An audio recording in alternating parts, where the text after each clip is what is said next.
Long days, pleasant nights, and welcome to Kingslingers, a Doof Media podcast journeying through Stephen King's Dark Tower series and beyond. I am your host, Scott Daly, a constant reader, and I'm joined, as always, by King Newbie, Matt Freeman. Matt, how's it going today?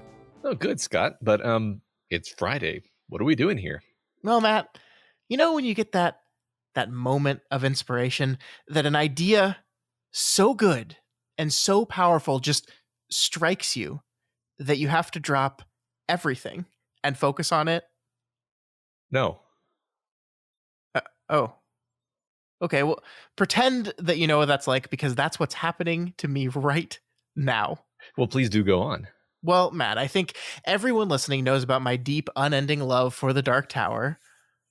Well, yes, of course. Movie. Right. When it released, Matt, in 2017, it changed the world. Millions of people now understood what it means to be a Tower junkie. Roger Ebert himself said the movie was life-changing, which is an extremely powerful statement from a critic who had been dead for 4 years. Yes. I hadn't read The Dark Tower at the time, of course, but I do remember it becoming significantly more culturally impactful than James Cameron's Avatar, for example. Yeah, no small feat. No, the Na'vi feet were quite big. Well, anyway, to honor this incredible movie, we've decided to shift our focus. We're moving away from these books and we're moving on to the movie, and we're going to be doing, Matt, a minute-by-minute deep dive into Nicolas Arcel's tremendous and beautiful Dark Tower film. Each week, we'll watch a new minute of the movie and come on here and spend 2 to 3 hours talking all about it. That's right, Scott.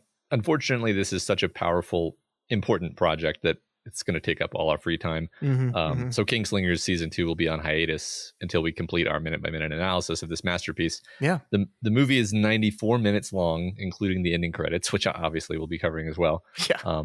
And we'll be moving at a steady clip of 1 minute per week, obviously. So we'll be returning to The Talisman in 2024. That seems fair. I mean, I wasn't loving that book, so... I mean, I'm really kind of desperate to find out what happens next, but it's fine. I'll be fine. We have the Dark Tower movie to watch, Matt.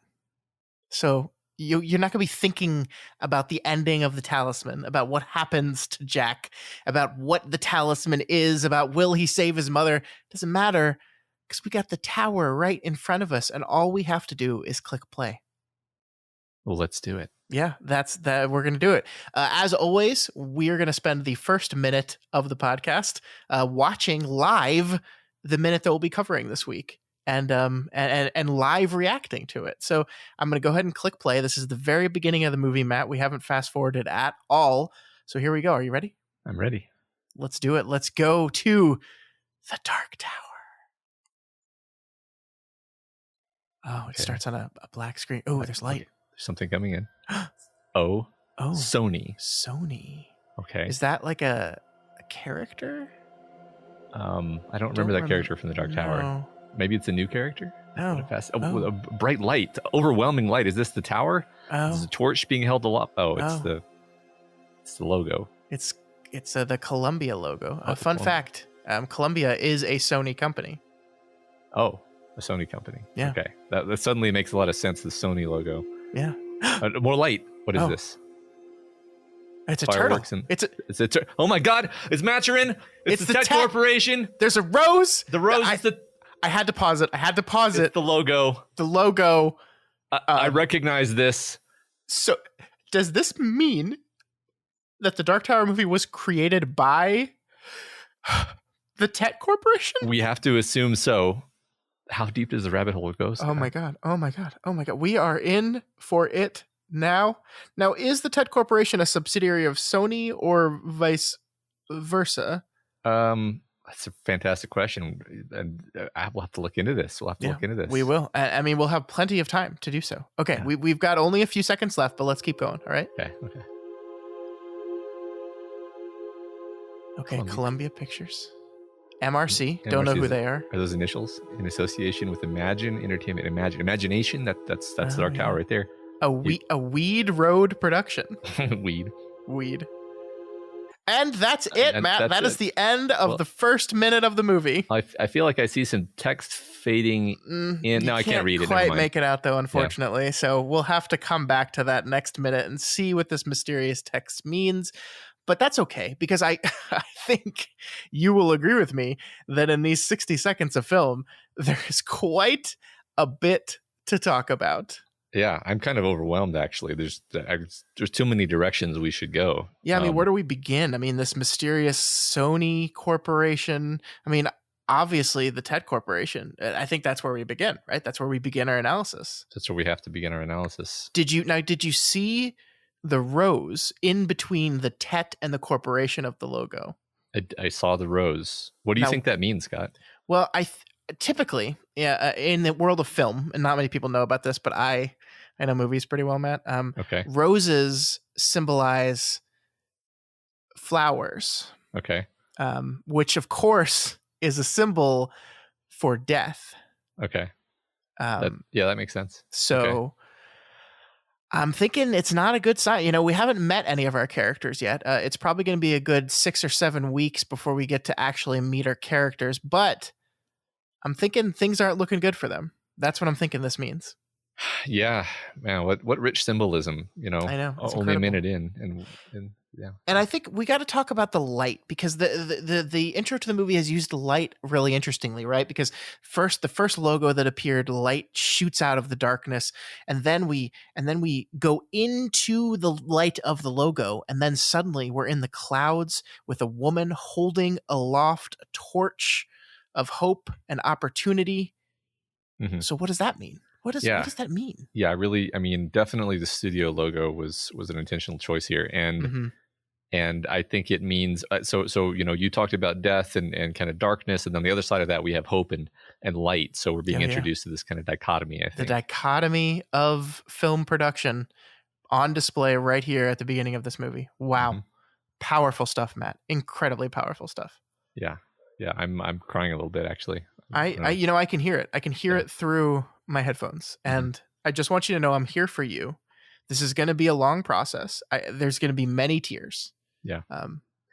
Right. Well, that's definitely good audio, is listening to us cry about this movie every week. So I think I'm glad.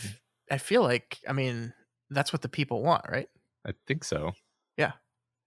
So, okay. So that's the first minute of The Dark Tower. All right. Well, this was awesome, Scott. I'm so glad that we're locked into doing this for a really significant chunk of our lives going forward. I mean, only 94 episodes to go, which released on a weekly clip, as you said.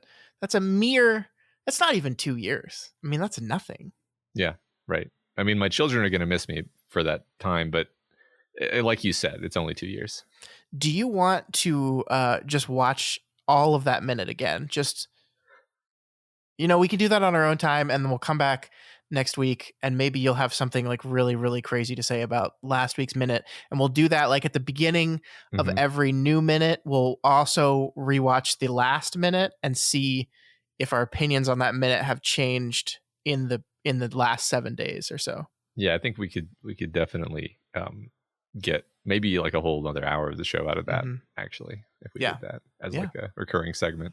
Yeah, I think that's a great idea. I think it's a really great idea that I had just then. So good job, me. Mm-hmm. Once again, coming up with all the great ideas. Nothing coming from your side of the table at all here. Well, you know me, Scott. I just do what I'm told. All right, Matt, why don't you end the show then? All right. Well, thanks for joining us, everyone. I anticipate that everyone who's gone on our journey thus far will stick with us for the next year and a half as we trudge a journey forth into this delightful shining epoch of the Kingslingers podcast. Do we want to do a discussion question? Because that's a standard format on our other show, discussion question, and I think there's going to be a lot of room for a lot of discussion here. So sure, Scott. So we talked about what the rose meant to me, but But I think the thing we have to ask is, what does the rose symbolize to you in this first minute of this film? So audience out there, what does the rose symbolize to you? We're talking specifically about the one that's in the logo in the first minute of the not film. general. No, we're not talking about general roses. Okay. I don't know any other roses. No, I don't. Little known fact, actually, this is the first film to use a rose, not even as a metaphor, just in general, like big whole thing about no one's ever seen a flower in a movie.